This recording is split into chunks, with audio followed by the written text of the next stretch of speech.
Ce ne sont pas les espèces les plus fortes et les plus intelligentes qui survivent, mais celles qui s'adaptent au changement. La théorie de Darwin est parfaitement illustrée par un des grands problèmes de santé publique du siècle, la résistance des bactéries aux antibiotiques. Antibiotiques qui furent la grande révolution médicale du XXe siècle.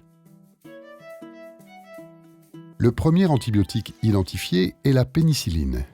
Alexander Fleming, en 1928, s'aperçoit de retour de vacances que ces cultures bactériennes ont été contaminées par un champignon. Le champignon en question, Penicillium notatum, avait stoppé la reproduction des bactéries. Le premier antibiotique, la pénicilline, vient de naître. Toutefois, la découverte ne sera exploitée à l'échelle industrielle qu'à partir de la Seconde Guerre mondiale. En 1932, on découvre le premier antibiotique de synthèse, un composé du soufre, le Prontosil. C'est un petit miracle qui permet de guérir de nombreuses maladies, jusqu'alors considérées comme incurables.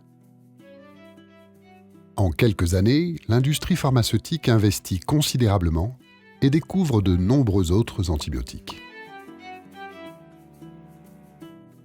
À partir des années 70, le monde médical pense s'être doté d'un arsenal antibiotique complet.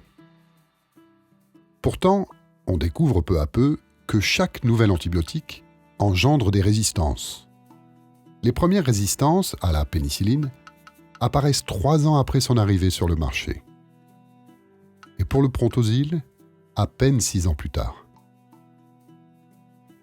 Alors que la consommation mondiale d'antibiotiques ne cesse de croître, l'offre de nouveaux antibiotiques stagne.